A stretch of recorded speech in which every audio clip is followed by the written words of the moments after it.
Welcome to Reread, where I'm rereading through the expanded universe in chronological order for the first time in a very long time, getting a second look at these books, getting a second opinion, and I am on book number 15 of the Jedi Apprentice series, The Death of Hope. Well, you know, with that title, things aren't going to end happily. This book picks up where the last one left off. Qui-Gon and Obi-Wan are going to go search for, I think his name is Baylog. He's the chief security guy who is behind the whole scheme, who captured Tal, and they don't know what to do at first. Qui-Gon's just mulling over the same thing. Obi-Wan is really confused why Qui-Gon isn't thinking straight, so he uses Qui-Gon's teachings to kind of retrace their steps and find out what path they need to go on. Well, eventually they have this long chase against chasing down Baylog before he gets to some secret hidden base, and as they're chasing him, they get attacked by hunter-seeker droids, because you got to destroy droids, right? And also a few other things happen. I think they get attacked by this settlement that they passed through because they thought they were raiders, but it turns out it was just a Jedi. They injured Obi-Wan's leg. There's a delay. Obi-Wan has to take a few days to recuperate in the hospital. Qui-Gon is just so impatient, but at the same time he knows he has to stay here for Obi-Wan to make him get better, but every moment he's not out looking for Tal. Could be a moment his vision of her death comes true. Meanwhile, Obi-Wan just doesn't understand. I mean, he's been staying up like 2 nights in a row, not eating food, and just doing whatever he can to help support Qui-Gon. But and he even said, hey, just leave me here. You go ahead and go. I'll stay in the hospital. But Qui-Gon can't do that. There is a line. He isn't so far gone yet. And once Obi-Wan shows him, look, I'm ready to go. Let's get out of here. And so he and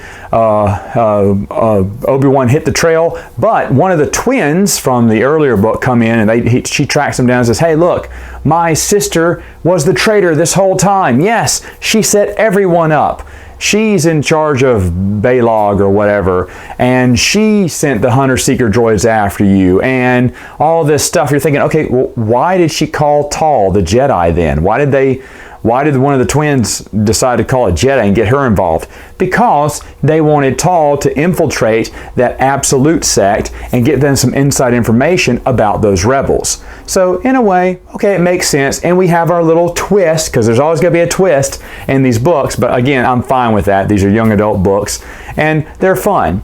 Well, Obi-Wan and Qui-Gon, with that information, they bring her along in tow. They're getting close.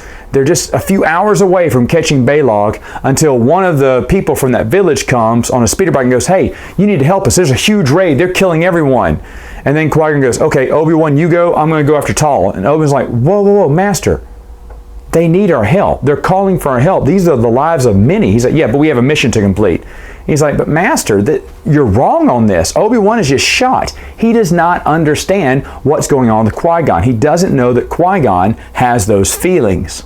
Well, eventually Qui-Gon, they part different ways, but then Qui-Gon has a change of heart. He understands what Obi-Wan said, and he thinks, yeah, that's right. I probably should have, Tal would have wanted me to save those other people. So he turns around, helps Obi-Wan, gets rid of the raiders. But during that, after that battle, they figure out where the raider secret base is, based on dirt on their shoes. It's red.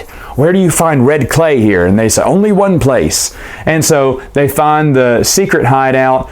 Baylog is there, but then he eventually escapes when he sees the Jedi there. He leaves Tal in an area that's flooding. She's very weak because she's been tortured, but Qui-Gon is there to rescue her at the very last moment. She says the line that Qui-Gon has been visioning, like, it's too late for me, dear friend, and then she kind of sinks through his arms like, silk or whatever, and he's like, oh no, like all his horrible visions is coming true. I should also mention during this book, they have a bunch of flashbacks from Qui-Gon, meaning the last time he and Tal had a nice quiet evening together. They were sitting at the temple. He was looking in the, I can't remember, some place where all the stars are out, and she came out too, didn't know he was there, but then realized he was there. Qui-Gon wanted to be left alone, but he said, okay, Tal, you can come sit with me. But then Qui-Gon realized that he was more at peace than ever.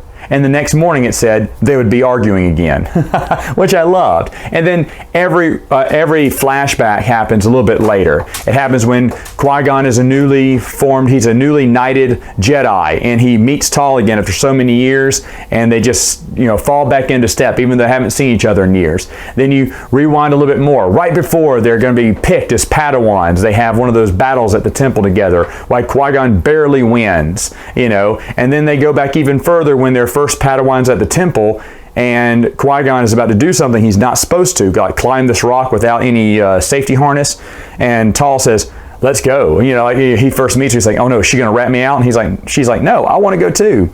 So it basically just kind of shows they formed this long bond over these years. Sure, we didn't see that in the books, but it was nice to have those little flashbacks, a little look into Qui-Gon's past. So we just established that he and Tal are in love with each other, and he can't let her go. Of course, when he gets her, she's slipping away. They escape the little hideout. They go to a med center. They do all that they can for her. At the very end, when Qui-Gon goes to her deathbed, he picks up her hand. She's so cold. He wheels the Force and wheels some of the warmth in his Force life into her, and she feels it and smiles, and she says, let this be my last moment, you know, happy moment. And then it says Obi-Wan is sitting outside the hospital room, and suddenly something happened. Like like all the air got sucked out of the room, like something happened in the Force. And then he hears someone, you know, wail. And he's like, what was that? And then all the doctors go into Tal's room, and then he realizes, oh, Tal's dead. Oh, and who's crying? Qui-Gon. He's never seen Qui-Gon this beat up before. And so now it doesn't say it, but it kind of hints at that Obi-Wan is slowly realizing there's more to the Qui-Gon-Tal relationship than what he knew. And he still doesn't know that they were in love, but he knows that Tal meant a lot to Qui-Gon, which now Obi-Wan is slowly putting these pieces together. This is just another great, it's the second book in the third story arc, and it's so much fun to read. I've had a ton of fun going back over this one. I do remember this third story arc pretty well. Some of the details were a little fuzzy, but other than that, I mean, it's fun that now Obi-Wan, since Qui-Gon is not thinking straight, Obi-Wan has to be Qui-Gon. He has to remind Qui-Gon what is right. Basically showing how Obi-Wan's growing as a Jedi into what he is destined to become, what Qui-Gon always knew he could be. And there are still lessons here and there that Qui-Gon's teaching him along the way and telling Obi-Wan, don't beat yourself up about it. You're a Padawan. You don't know how to do this yet, but in the future, make sure to sense this or look for this. I love how they're each kind of helping each other out, and they're both learning from each other. And that's awesome. All right, folks. I'll see you later for the next one.